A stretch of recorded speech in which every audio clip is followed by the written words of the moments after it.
सो hi guys, मैं हूं रवि और आप देख रहे हैं WWE न्यूज़ एरा। देखो, रेसलमेनिया आने में अभी काफ़ी टाइम है, लेकिन थ्योरी को लेकर अभी से हाइप बनाया जा रहा है कि उनका अपोनेंट कौन होगा। अब देखो, ये काफ़ी इंटरेस्टिंग होने वाला है क्योंकि थ्योरी का सच में सब लोग जानना चाहते हैं कि अपोनेंट उनका रेसलमेनिया के लिए कौन होने वाला है। फिलहाल WWE पे काफ़ी ध्यान दे रही है, फोकस कर रही है और उन्हें पुश भी अच्छा खासा मिल रहा है क्योंकि वो देखो 2 टाइम यूएस चैंपियन भी बन चुके हैं और यंगेस्ट यूएस चैंपियन तो वो है ही हमारे ऑस्टिन थ्योरी। अब देखो, ये चीज़ें जानने में काफ़ी एक्साइटमेंट होगा यार कि थ्योरी का अपोनेंट नेक्स्ट ईयर कौन होगा, किसके साथ फ्यूड बिल्ड करने वाली WWE।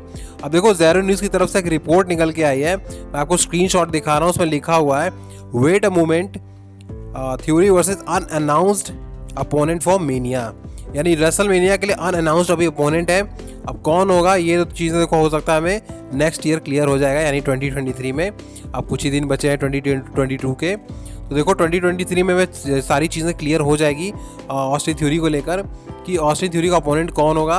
अब देखो यार, मैं अगर बताऊं तो ऑस्टिन थ्योरी का जो अपोनेंट है वो रूमर्ड है जॉन सीना। ठीक है, आपको याद होगा जब जॉन सीना का 20th एनिवर्सरी WWE सेलिब्रेट कर रही थी जून में, जब John Cena Monday night raw में आए थे, वहाँ पर देखो ऑस्टिन थ्योरी और जॉन सीना का बैक स्टेज पे आप आपने देखा होगा जब बैक स्टेज पे जॉन सीना थे, वहाँ पे ऑस्टिन थ्योरी ने कन्फ्रंट किया था जॉन सीना को। तो जॉन सीना थ्योरी का देखो एक मैच निकल के आ रहा था कि जॉन सीना वर्सेस थ्योरी का एक मैच हो सकता है समर स्लैम में, है ना। लेकिन समर स्लैम में जॉन सीना नहीं आया, उनका वो मुझे लगता है लास्ट अपीयरेंस था। अब जॉन सीना आने वाले हैं लास्ट दिसंबर में, अनाउंस्ड भी हैं। ठीक है, तो वहाँ पे देखो अगर जॉन सीना रिटर्न कर दे तो कहीं ना कहीं John Cena versus Austin theory का हमें एक मैच देखने को मिल सकता है। मोस्ट अवेटेड मैच होने वाला है ये। ठीक है, क्योंकि देखो जो ऑस्टिन थ्योरी कहीं ना कहीं इनका जो डेब्यू हुआ वो जॉन सीना की तरह बिल्कुल हुआ। जब John Cena ruthless aggression era में आए थे, डेब्यू किया था उन्होंने, तो कहीं ना कहीं देखो थ्योरी की तरह उनका पूरी बॉडी शेप भी था। ठीक है, उनका फिजिक पूरा ऑस्टिन थ्योरी जैसा था और कहीं ना कहीं उनका जो एग्रेशन था वो भी बिल्कुल ऑस्टिन थ्योरी जैसा ही था। तो देखो पूरी चीज़ें ऑस्टिन थ्योरी से मैच करती हैं और हो सकता है कि WWE ऑस्टिन थ्योरी को एक नेक्स्ट जॉन सीना तैयार कर रही हो। लेकिन अगर ऑस्टिन थ्योरी का मैच जॉन सीना से होता तो सच बता रहा हूँ उनको काफ़ी तगड़ा वाला पुश मिलने वाला है, उनके करियर के लिए काफ़ी अच्छा होगा। और ये चीज़ें WWE ज़रूर से करेगी, करना भी चाहिए यार, क्योंकि रेसलमेनिया हॉलीवुड को WWE ऑलरेडी बहुत बड़ा इवेंट बना रही है। तो कहीं ना कहीं जॉन सीना एक अच्छे खासे अपोनेंट हो सकते हैं थ्योरी के लिए, उनके करियर को आगे बढ़ाने के लिए। अब देखो, मैं अपने सेकंड लिस्ट में रखने वाला हूँ, वो है हमारे tribal chief head of the table current undisputed champion Roman rings. देखो, मैं रोमन रिंग्स को इसलिए पिक कर रहा हूँ क्योंकि अभी Roman rings versus Austin theory का मैच नहीं हुआ है और कहीं ना कहीं रोमन रिंग्स और ऑस्टिन थ्योरी एक दूसरे को कई बार कन्फ्रंट किए हैं, चाहे वो बैक स्टेज हो फिर चाहे वो रिंग में हो। काफ़ी टाइम उन्होंने एक दूसरे को कन्फ्रंट किया है और रोमन काफ़ी तगड़ी वाली बेइज्जती भी की है। आपको याद होगा हु इज़ योर डैडी, ये टैगलाइन किसको याद नहीं होगा।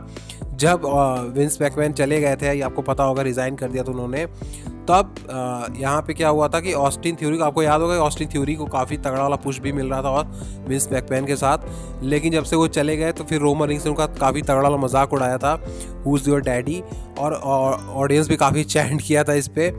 ठीक है, तो अब देखो यहाँ से देखो ऑस्टिन थ्योरी और रोमन रिंग्स का भी एक दूसरा वाला मैच, सॉरी एक फर्स्ट मैच हो सकता है।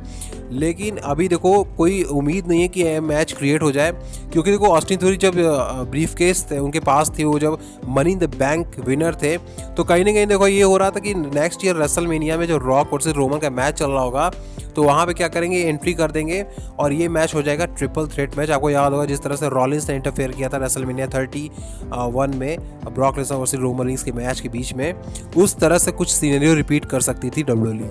बट अनफॉर्चुनेटली ऐसा नहीं हुआ। WWE क्या करते हैं कि ब्रीफ केस का पूरी तरह से कचरा कर दिया और एक मिड कार्ड डिवीजन पे इनका जो ब्रीफ केस है वो कैश इन करवा दिया और ये हार भी गए वहाँ पे। खैर वो पुरानी बात है, हमारे जो Austin theory current US champion फिर बन गए। लेकिन देखो यार, वहाँ से एक हमें रोमन वर्सेस थ्योरी का एक मैच दिख रहा था और वहाँ पे क्या करते कि जिस तरह से रॉलिंस ने ट्रिपल थ्रेट मैच में उस मैच को ट्रिपल थ्रेट मैच बनाकर वो अपने टाइटल अपने नाम कर ले, उसी तरह से कुछ सेम चीज़ें रिपीट हो सकती थी। होता क्या, यहाँ पे ऑस्टिन थ्योरी हो जाते, आपने जो ब्रीफ केस है वो रेसलमेनिया में आते, वहाँ पे क्या करते कि उसको कैश इन कर देते, फिर ये मैच ट्रिपल थ्रेट हो जाता और कहीं ना कहीं ऑस्टिन थ्योरी जीत जाते और हिस्ट्री रिपीट कर जाती जैसे रॉलिंस ने किया था। तो ऐसी चीज़ें हो सकता, हम उम्मीद भी कर रहे थे यार, बट ऐसा नहीं हुआ। और क्या हुआ, ऑस्टिन थ्योरी हार गए हैं, ब्रीफ केस नहीं बचा पाए अपने ब्रीफ केस को। तो देखो रोमन वर्सेस थ्योरी का यहाँ से तो पॉसिबल नहीं लग रहा है कि रसलमेनिया के पहले हो पाएगा मैच, उसके बाद हो सकता है। लेकिन ये देखो देखना होगा कि रसलमेनिया में क्या रॉक के अगेंस्ट रोमन वाला टाइटल बचा पाते हैं कि नहीं। लेकिन देखो अगर ऑस्टिन थ्योरी अगर रॉयल रंबल जीत जाते हैं, वैसे रूमर तो नहीं है कि ऑस्टिन थ्योरी जीतेंगे क्योंकि कोडी रोड्स अभी स्पेकुलेशन आ रही है कि कोडी रोड्स रॉयल रंबल जीतेंगे। बट WWE अगर ऑस्टिन थ्योरी को तगड़ा वाला पुश देती है और कहीं ना कहीं हो सकता है कि लास्ट मोमेंट पे प्लान चेंज भी हो जाए। अगर लास्ट मोमेंट पे ये प्लान चेंज होता है तो अगर Austin theory royal rumble winner बन जाते हैं तो कहीं ना कहीं यार देखो Austin theory versus Roman rings का हमें एक तगड़ा वाला मैच देखने को मिल जाएगा। तो अभी ये देखते हैं किस तरह से WWE चीज़ों को प्लान करती है। लेकिन ज़ेरो न्यूज़ की तरफ से एक रिपोर्ट निकल के मैंने दिखाया आपको, ये चीज़ें ज़ेरो न्यूज़ बता रहा है कि Austin theory versus unannounced opponent. तो ये देखो चीज़ें क्लियर नहीं हो पा रही हैं कि कौन उनका अपोनेंट होगा। ब्रॉक लेसनर तो नहीं है क्योंकि Brock Lesnar versus Gunther announced है। अनाउंस मतलब कि अभी बातें चल रही है कि ब्रॉक लेसनर का जो अपोनेंट है वो गुंथर हो सकते हैं। तो मे बी ऑस्टिन थ्योरी के जो अपोनेंट है वो जॉन सीना भी हो सकते हैं, लेकिन ब्रॉक लेसनर नहीं होने वाले। और रोमन रेंस की जहाँ तक बात है मैंने आपको बता ही दिया कि अभी चीज़ें देखो सिनेरियो भी है नहीं, वैसा समझ में नहीं आ रहा है कि रोमन के अगेंस्ट ये जाएंगे कैसे। जब तक देखो रॉयल रंबल नहीं जीतेंगे तब तक मुझे नहीं लगता कोई चांस बनता भी है कि रोमन के अगेंस्ट से जाएँ।